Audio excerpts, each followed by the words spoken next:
What's good, YouTube? I'm Quasar. And I'm Nova. And we're the Chronomaly Kings. So for this video, we're going to talk to you guys about linear decks versus strategic decks. So what we mean by that is linear decks just basically focus on one combo. It's very simple, straightforward. Something like you do the same play Teller over Knights, again. You know? Yeah, exactly. It's either Teller Knights where it's drop fucking these monsters like crazy, or it's like Noble Knights where it's like go mid-drop, equip mid-drop, pop sword, summon monster.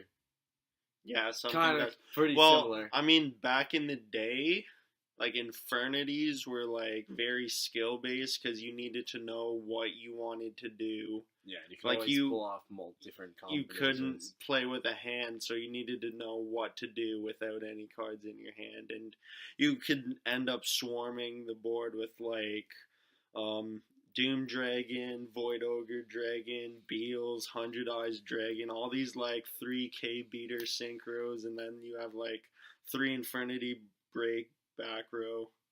Infernity Barrier. Infernity break back row. Holy shit, too scary. But no, still a good card. Anyways, but you needed to know how to pull that off, and it took a lot of thinking and strategy in order to put that forward versus Teller Knights. You'd go Altair, Vega, Deneb, go into Trigger, return everything, attack directly, set your 5 back row again. And then that's just a basic loop that you do with that deck. That's literally all you do in that deck. Yeah, and you still end up winning. Yeah. But they have so many rank 4 support. Mm-hmm. The rank 4 support's crazy. Another deck that's crazy combo based would be Ritual Beasts, because their turns take 30 moves. 30 moves, and the guy's finally summon 2, set 1, go ahead. Yeah. What the fuck? But another deck that's pretty linear is Raid Raptors. That's true too. I mean, a lot of times you just go Force Tricks, bounce, add a bunch of cards, swarm the field with 3 Force Tricks. Yeah. And then your hands load in, you're go ahead.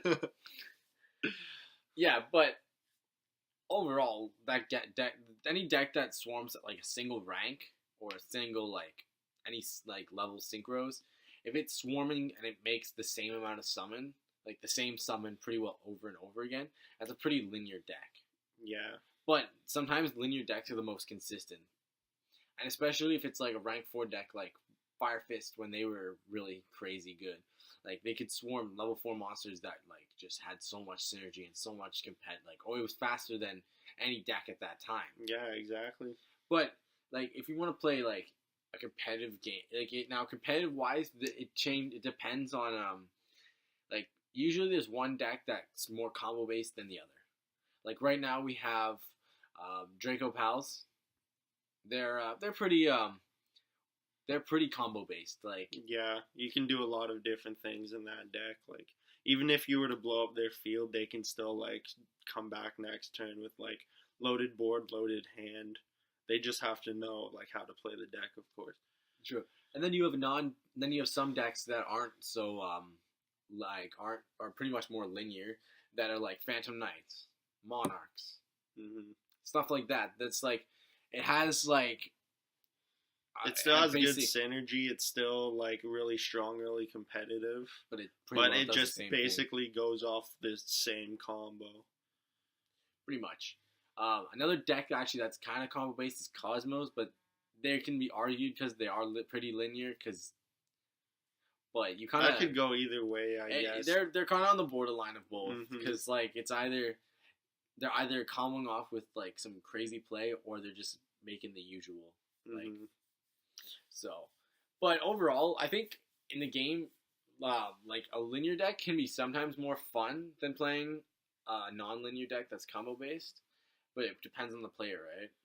But then it also depends on what people are playing to counter that. Because linear decks, if they are shut out of their combo, they basically have nothing else that they can do. Versus combo-based decks that can do a whole bunch of different, a variety of different things. If they try to shut down something, okay, we're gonna try doing something else. Yeah. So they both have their ups and downs.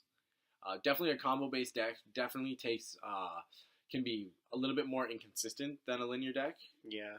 but it takes the right player who's mastered the deck or at least has an idea. And like, if you net deck it, you gotta really understand it. Yeah, you gotta know like what the combos are, what cards you need, and you you just need a lot of practice too. Yeah, because you don't want to like you could build a deck and then someone else could play it differently than you can, which I mean is definitely gonna happen. That's like, just Yu-Gi-Oh right there, right? But it depends. You usually want to be like if you're gonna build a deck, you want to really learn about it. You want to look at multiple decks. You want to play based around your style. You want to definitely watch some combos or just watch some deck duels where the deck's actually going off. Because then you get the basic idea, like, oh, he went this for this reason, so he could combo with that, just so you can get the understanding of it. Yeah, and with linear decks, basically, you just need to watch like one duel to figure out how that deck works, and pretty well, yeah. Pretty much find out all the cards that you need to play and just put a deck together, and there you go. Alright guys, those are our thoughts on linear versus more skillful decks. Remember to comment, like, and subscribe, and we'll see you next time.